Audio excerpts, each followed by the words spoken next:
Graça e paz, igreja. Amém. Glória a Deus por mais esta noite, por estarmos aqui louvando e adorando ao nome do Senhor Jesus.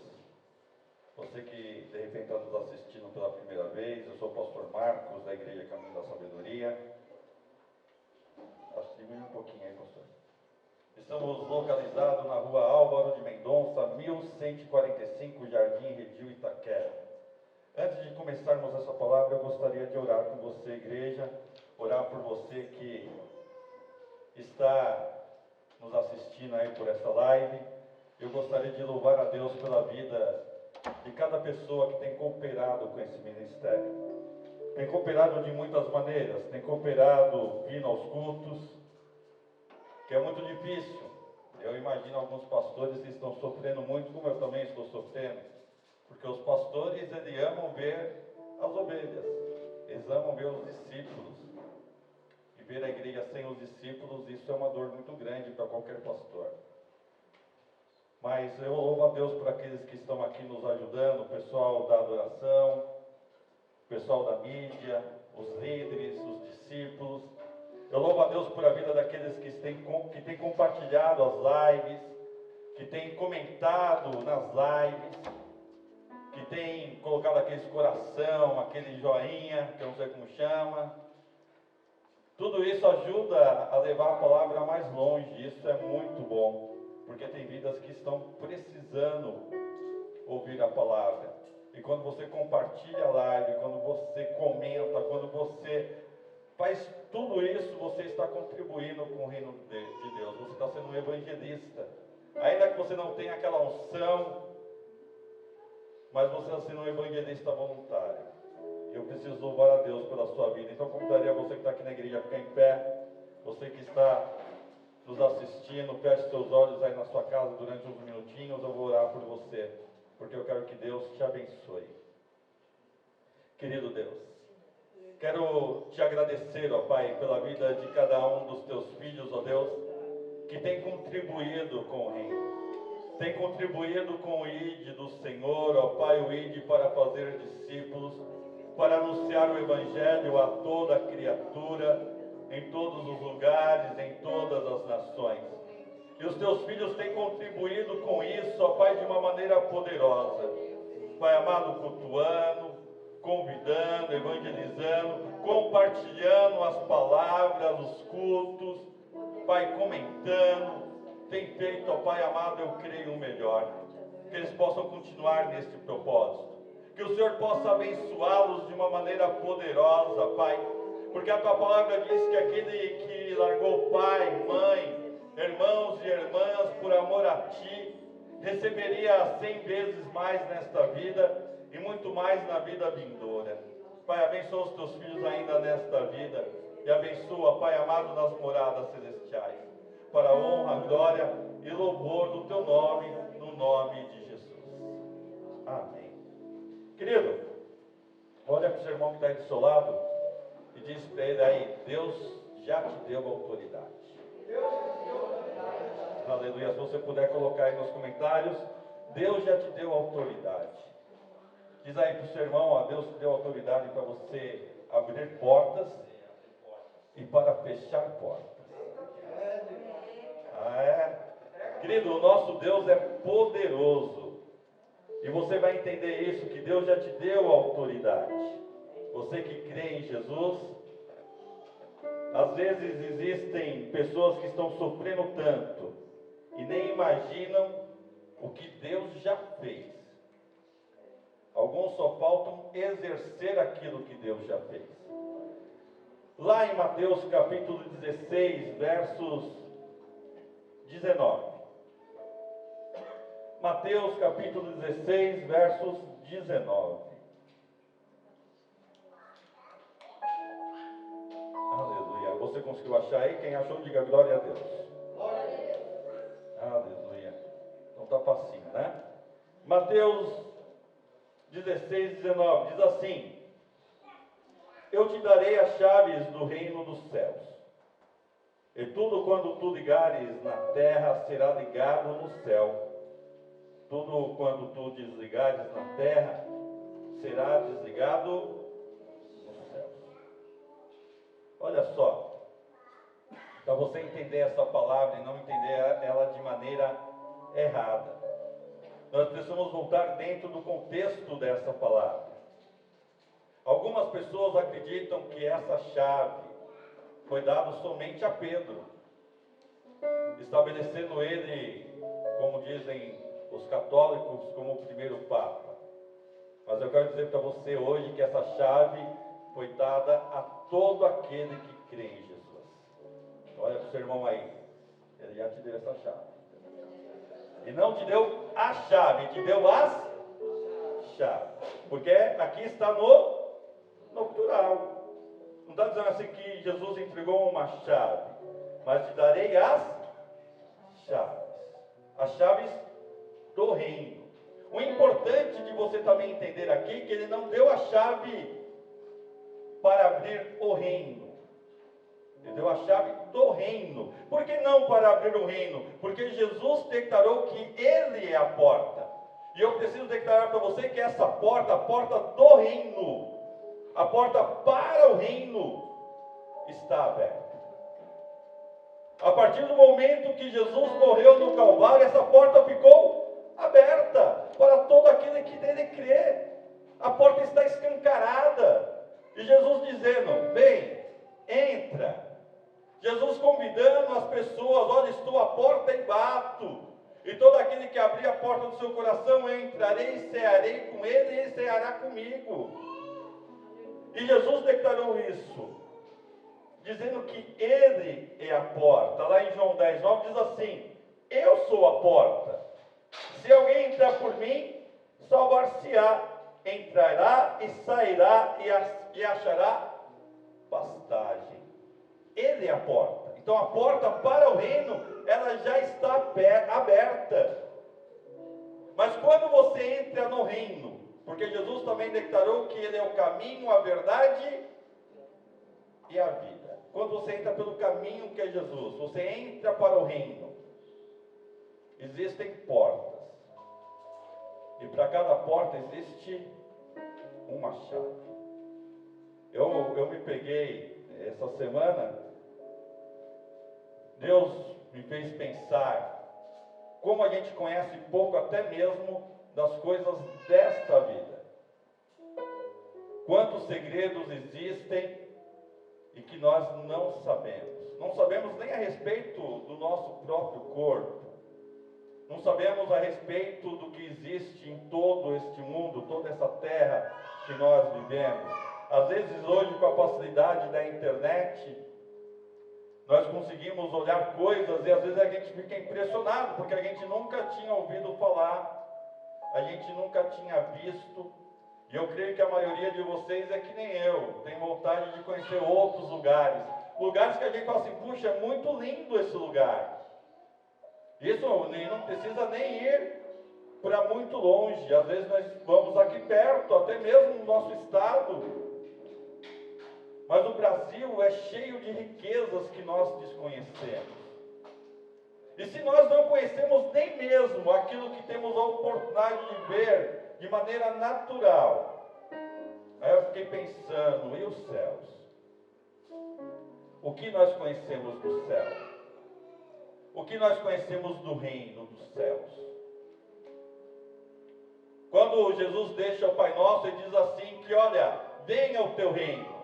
Ou seja, seja estabelecido o reino de Deus em cada vida, seja feita a tua vontade. O reino de Deus é estabelecido ainda aqui, nesta terra. Você pode viver as coisas do reino ainda aqui, nesta vida. Por isso que Jesus disse que aquele que deixou pai, mãe, irmãos, irmãs, família, trabalho e tudo mais por amor a Ele, receberia 100 vezes mais nessa vida e muito mais na vida vindoura. Olha só que coisa gloriosa. Quem serve a Jesus, quem serve a Deus não fica sem pagamento. Olha aí para o seu irmão, diz para ele, ó querido, você serve a Deus, você não vai ficar sem pagamento. Se tem um patrão que é bom, que paga em dia e de forma generosa, é o Deus que nós servimos.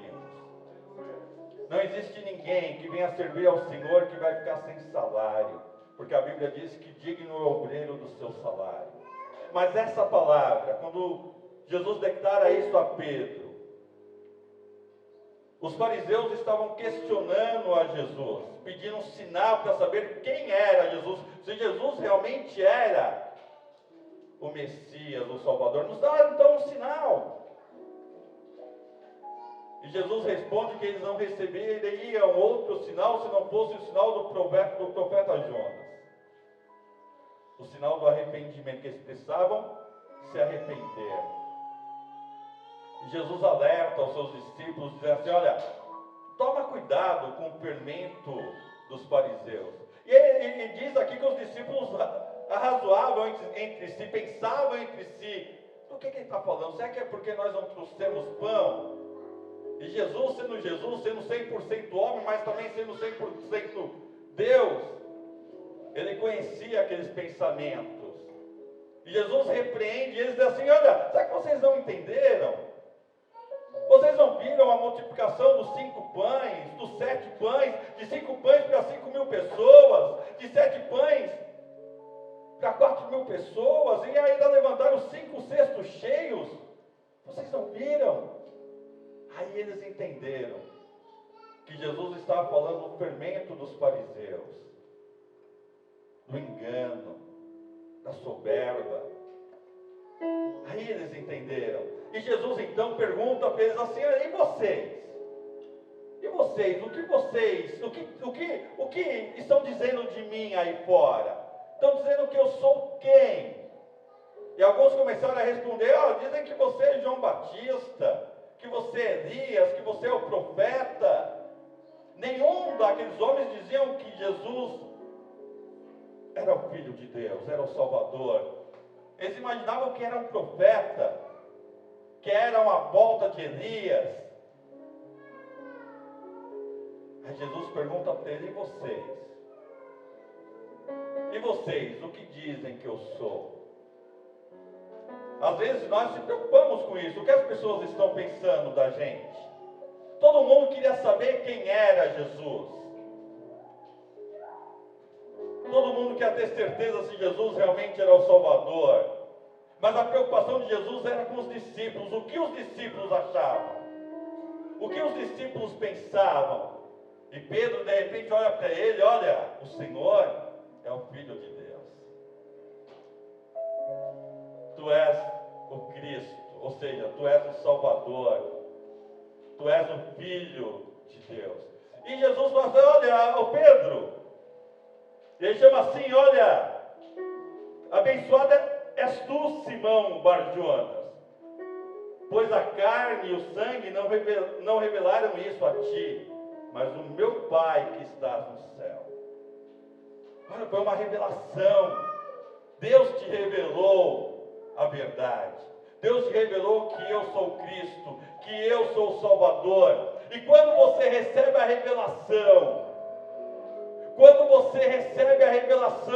de quem é Jesus, quando você tem a certeza que você fala assim: olha, eu estou servindo a Deus, não porque alguém falou, porque a Bíblia diz também que o bom soldado não se embaraça com as coisas desta vida, nem com aquele que o alistou. O bom soldado, ele só permanece firme em Cristo porque ele crê. Porque se ele não crê, quando ele descobrir quem é a pessoa: eu vou para a igreja por causa do pastor, eu vou para a igreja por causa do líder. Se você começar a vir da igreja por causa desse pastor e começar a andar com esse pastor, você vai descobrir que esse pastor tem falhas, que esse pastor tem muitos erros, que esse pastor parecia ser muito mais para você, e de repente ele é muito menos. Aí você vai desanimar e falar assim: eu não quero saber de Jesus, eu não quero saber da igreja, o pastor tem um monte de defeito. O rapaz que canta na adoração, eu conheço ele, eu sei o que ele já fez, eu estava até junto. Eita Jesus, é um pecador. que nem teve meu cunhado esses dias falando do meu passado. E pessoas do meu passado falam assim, olha, você não sabe quem foi esse. Terrível, já fez isso.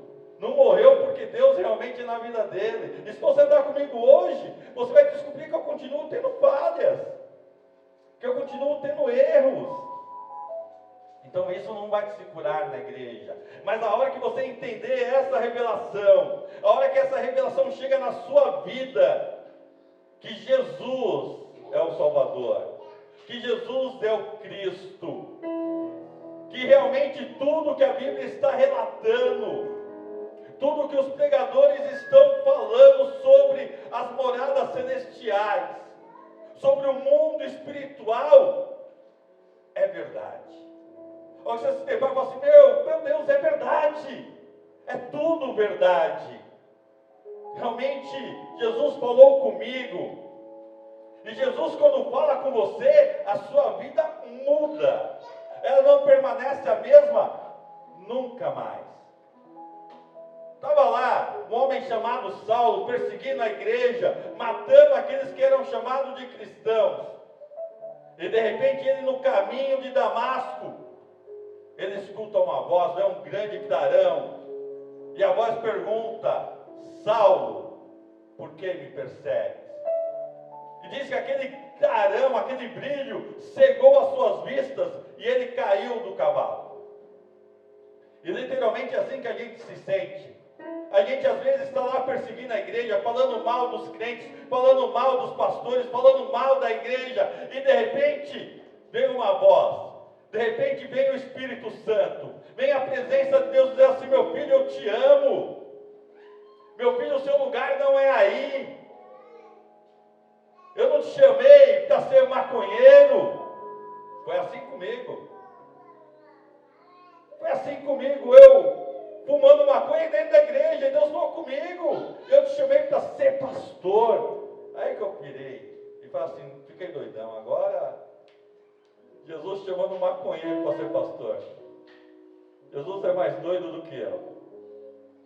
Eu falei para Deus, eu não levo jeito que nem para ser crente, quanto mais para ser pastor. Mas aquilo mudou a minha vida, aquilo mudou a minha história, como mudou a história de Saulo. Ele ficou cego durante 3 dias. E Deus visita um homem chamado Ananias e fala assim, ó, você vai lá, na casa de Saulo. Ananias levou um susto, falou assim, como é? Na casa de Saulo, onde Saulo está, aquele que persegue a igreja, aquele que mata os cristãos. Imagine você, Deus fala para você, vai na casa de fulano. Não, Senhor, um matador. Todo mundo que chega lá, ele mata, logo eu. Não dá para mandar o pastor? E quando ele chega lá e vai falar de Jesus, as escamas caem dos seus olhos, ele volta a ver. E esse homem que era o perseguidor, passa a ser o maior dos pecadores. Sabe por quê? Não por causa do homem, mas porque a revelação chegou na vida dele, ele compreendeu quem era Cristo. Ele aceitou quem era Jesus. Ele começou a deixar de ser perseguidor para ser pregador. Eu conheci um Cristo verdadeiro. E eu creio que você que está me ouvindo hoje, de alguma maneira crê nesse Jesus. Você acredita nesse Jesus. E a hora que você crê, a hora que você fala assim, Senhor, eu não sou mais enganado pelo diabo. O Espírito me convenceu do maior pecado de todos. Porque a Bíblia diz assim que era necessário que Jesus subisse. E o Espírito Santo, o Espírito Consolador, descesse à terra. E o Espírito Consolador convenceria o homem do pecado, da justiça e do juízo. E a Bíblia continua dizendo assim, do pecado porque não creram em mim. Esse é o maior de todos os pecados. Porque é o único pecado que te impede da salvação. E a hora que o homem passa a crer, é livre desse pecado, ele passa a crer e ter certeza que Jesus é único, é o Salvador. Ele passa a sentir o desejo de obedecer a esse chamado. Aí a Bíblia diz aqui, olha Simão, estabeleceria a igreja sobre a rocha. Fez um trocadilho com o nome de Pedro, porque o significado de Pedro é a pedra. E Jesus foi colocado como a pedra angular. A pedra que os edificadores rejeitaram. A pedra onde todo crente precisa estar edificado. Todo crente precisa estar alinhado. É diante dessa pedra, a pedra angular, a pedra que dava o ângulo, a construção, que permitia que a construção não caísse. Era nessa pedra que todo crente precisa estar edificado, alinhado, erguido. E é sobre a pedra, sobre a rocha, a Bíblia diz que as portas do inferno não podiam prevalecer. Querido, o inferno não pode vencer Jesus. O inferno não pode vencer o nosso mestre, o nosso Senhor, o nosso Rei. Foi por isso que ele veio, para vencer tudo aquilo que impedia o homem de ser salvo. Foi por isso que ele se sujeitou e aceitou morrer no Calvário. E nem morto ele parou de trabalhar. Porque a Bíblia diz que quando estava morto, ele estava trabalhando, tirando a chave da morte, soltando aqueles que estavam presos. E a Bíblia diz uma loucura em Mateus. Diz que naqueles dias, muitos daqueles que tinham morrido foram vistos andando pela cidade. E desapareceram. Estavam presos em cadeias. E naquele dia, durante aqueles 3 dias, lá mortos, eles aceitaram a Jesus lá nas escuridões e foram soltos. Como pode isso, irmão? Não sei. Só sei que é assim. E aqui a hora que o homem aceita Jesus como Salvador, a hora que o homem começa a crer nesse Jesus, ele recebe o que Pedro recebeu. Recebe as chaves do céu. Ele recebe as chaves do reino. Porque no reino, na entrada do reino, as portas estão abertas para o reino, porque Jesus é a porta. Mas no reino existem muitas portas que precisam ser abertas. E querido, como nós falamos na continuação, que a ele foi dado também o poder de ligar e desligar. Tudo que ele ligar será ligado, tudo que ele desligar será desligado. O ato de ligar e desligar é o ato de atar e desatar. É de abrir e de fechar. Jesus dizendo para Pedro, você vai ter autoridade, tanto para abrir, quanto para fechar. Você vai ter autoridade para desatar e atar. Você vai ter autoridade para trazer a bênção dos céus para a terra, ou de impedir que essa bênção chegue dos céus para a terra. Querido, autoridade de abrir ou fechar. Para você entender o que eu estou falando. Lá no livro de Isaías, capítulo 22.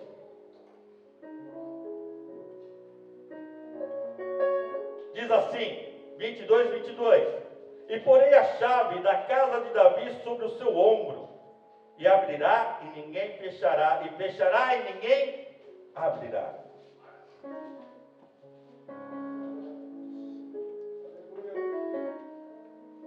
Havia um sacerdote lá em Israel chamado Sebna, e ele não estava andando de acordo com Deus. Ele deixou por algum motivo de acreditar e obedecer ao Senhor. E a Bíblia diz aqui que o Senhor estava demitindo Sebna. A palavra aparece lá, demitindo. E entraria outro em seu lugar chamado Eliaquim. E Deus estava assim, entregarei a Eliaquim a chave de Davi. É isso que ele está dizendo. E ele terá autoridade para abrir. E aonde ele abrir, ninguém vai poder fechar.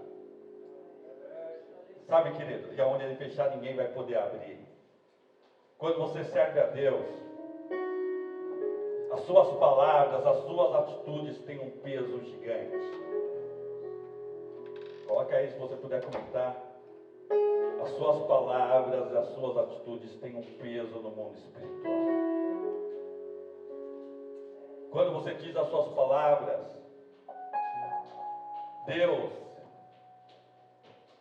Ele cela, Ele te respalda. Então tome cuidado com aquilo que você vai falar, porque as suas atitudes podem abrir portas e fechar portas. E eu sei que você quer viver portas abertas na sua vida. Eu sei que você quer viver portas abertas, que você quer viver sonhos, que você quer ver as coisas acontecendo. Existiam homens que possuíam essa autoridade e fecharam as portas e não entravam e não deixavam os outros a entrar. E o Senhor chamou esses, lá em Lucas capítulo 11, 52, ai de vós, doutores da lei, que tirastes a chave da ciência, vós mesmo não entrastes e impedistes a quem entrava.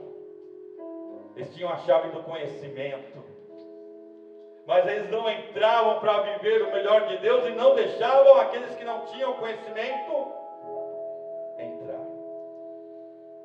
Autoridade, querido.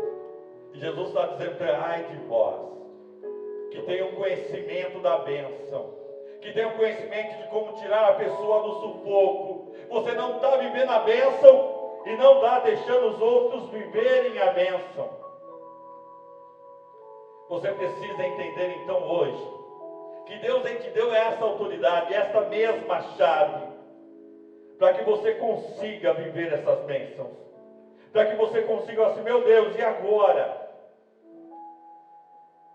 Me revela um segredo, Senhor. Quando Deus estabelece o reino de Deus, e a vontade do reino de Deus, ele foi estabelecido antes da fundação do mundo.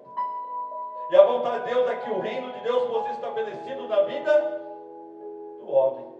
Foi por isso que Jesus veio. Foi por isso que Jesus morreu. Foi por isso que Jesus ressuscitou. Foi por isso que Jesus redimiu a todo homem. Foi por isso que o véu se rasgou de cima a baixo, para que a porta fosse aberta, para que você pudesse agora entender os segredos dos céus, para que você pudesse entender que agora você pode viver e experimentar a vida do reino. Eu te pergunto, por que muitos crentes não estão vivendo esta vida? Porque aquele que lê a Bíblia não está vivendo este reino. Tem pessoas que não conseguem entender por que não estão vivendo a palavra de Deus, porque não estão vivendo aquilo que é pertinente aos filhos, porque é justamente o que Deus fez com você, tornou você filho, por causa do sangue de Jesus, por causa da morte no Calvário, Ele tem o poder de ser filho. E porque muitos não estão vivendo essa vida do reino, venha, Senhor, venha ao teu reino, seja feita a tua vontade, assim na terra como nos céus. Aí faça o pão nosso de cada dia. Querido, olha, a providência de Deus, a santidade de Deus. Por que eu não estou vivendo a vida do reino? Porque eu estou vivendo uma vida de dor, de sofrimento, uma vida que você, Senhor, eu te sirvo, eu estou na igreja. É isso que eu quero te fazer entender hoje. Existem segredos na palavra, existem chaves que abrem portas, existem chaves que vão desatar. Deus te deu essa autoridade para você desatar e trazer à existência aquilo que ainda não existe. Como usar essa chave? Como é essa chave? Diz assim para o seu irmão que está aí do lado: as chaves são atitudes. Dá uma chacoalhadinha no seu irmão aí e diz para ele: as chaves são atitudes. Aí que vem o complicado, querido. Aí que vem o complicado da coisa. Às vezes, nós recebemos um monte de chave e não sabemos como usar. E hoje Deus quer te fazer entender como usar. usar. Lógico que eu não vou falar de todas as chaves, mas só para você entender algumas coisas. Senhor, qual que é o segredo para mim viver a minha bênção? Você sabe. Quantos aqui estão precisando de bênção? Levanta a mão, só quem precisa de bênção. Todos precisam de bênção, todos querem viver a bênção. Senhor, como eu faço para viver essa bênção? Alguns querem a bênção na vida financeira. Ah, Senhor, eu quero ser abençoado financeiramente. Senhor, primeiro, para você ser abençoado financeiramente, você tem que eliminar aquilo que devora o que você ganha, que também é chamado de devorador. E muito crente sabe qual que é a chave para eliminar o devorador, que é os dízimos. Trazer os dízimos à casa do tesouro. Aí fazei prova de mim, e eu repreenderei o devorador. E dizimar é fácil. Trazer o dízimo é fácil. Você está devolvendo aquilo que Deus te deu. Ah, mas Deus, pastor, não precisa de dinheiro. Não, Ele não precisa. Ele é Deus, Ele é o dono do ouro, é o Deus dono da prata. Mas a sua atitude te abençoa. Às vezes a pessoa não consegue entender. Deus está te ensinando a usar a chave, não para que você compre Deus, mas para que você seja abençoado, para que as coisas aconteçam na sua vida. E quando você traz o dízimo, o devorador é repreendido. Aquilo que levava o seu dinheiro embora é repreendido. E a Bíblia ainda diz que isso abre as janelas do céu. Olha só, abre o quê? Não abre nem a porta aí, só abre a janela. E derrama sobre você uma bênção tal que advenha em você a maior abastança. Te abastece naquilo que você precisa. Ou seja, quando você dizima, você abre a janela. Você pega a chave e coloca lá, ó. E as bênçãos são derramadas. Isso vale para as ofertas. Isso vale para as primícias. Isso vale para os votos. Cada uma tem uma função. Quando você oferta, você traz à existência aquilo que ainda não existe. Olha só que coisa gloriosa. Senhor, eu ainda não tenho, mas eu sei que aí no céu já existe. Eu sei que no céu já está tudo preparado, no céu já está tudo pronto. Marca aí nos comentários, no céu já está tudo pronto, está tudo preparado. Olha o sermão dele, ó, no céu está tudo preparado. Aleluia. É só você pegar e falar assim, Senhor, eu quero, Senhor, essa bênção. Quando você primicia, faz com que a palavra do sacerdote se cumpra na sua vida. Você abre uma porta. Aquilo que o sacerdote estiver profetizando, Senhor, o sacerdote profetizou lá que eu vou ser cheio do Espírito Santo. Você reivindica, você abre a porta. O sacerdote falou que eu vou casar. Eita Jesus! Ah, eu vou casar. Aí você pensa que você vai ser livre quando casar. Mas não. Você é enganado. Aí que você está preso. Não pode falar isso, pastor? Pensa, você é livre quando casar. Vai não, querido. Se você é o patrão, você vai dever satisfação à patroa. E se você é a patroa, você vai dever satisfação ao patrão. É assim, não é assim não, fazer o que quer. Ei, Jesus. Querido, é bênção. Está lá a chave, está na sua mão, é atitude. Senhor, o Senhor está dizendo aqui que se eu fizer, o Senhor vai me ouvir. Hoje nós comentávamos aqui com o irmão, e comentávamos de jejum e oração. O que o jejum e oração faz? Ele repreende os demônios. O que disse Jesus? Há certas castas de demônio que só saem com jejum e coração. Ontem nós lemos uma palavra na nossa reunião de liderança, e falando de Daniel. Daniel ficou orando e jejuando durante 21 dias. E naqueles 21 dias havia guerra no mundo celestial. E só venceu por causa do jejum, por causa da oração, porque ele foi persistente e recebeu a resposta. Querido, olha só, você está cheio de chaves. Como usar então para mudar a minha vida? Que bênção você precisa? O que você precisa, pastor? Tudo o que eu quero é que Deus escute a minha oração. Eu quero que Deus ouça a minha oração e me responda. Olha só o que a Bíblia diz. A honra, olha aí, marca aí. A honra é uma chave. E ela faz com que as suas orações cheguem ao trono. Olha só que coisa gloriosa, querido. Se você honrar as pessoas, isso vai fazer com que as suas orações não sejam impedidas. Mas o difícil de honrar não é o desconhecido. O difícil de honrar não é honrar o seu pastor. Esse não é o difícil. O difícil de honrar não é aquele que você vê de vez em quando. O difícil de honrar é aqueles que estão na sua casa. Esse é a maior dificuldade de qualquer ser humano. Porque dentro de casa nós coabitamos com as pessoas. E são as pessoas que mais a gente desrespeita. Não é assim que é? Mas não é assim que deve ser.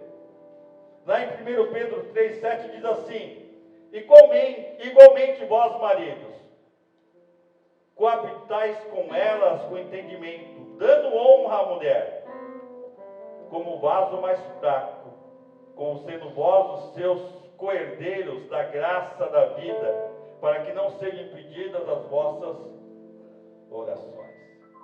O que a Bíblia está dizendo? Que a honra, quando você honra a pessoa que está na sua casa, no caso aqui está falando das esposas, mas o pai tem que honrar os filhos precisam honrar os pais, os filhos precisam honrar pai e mãe,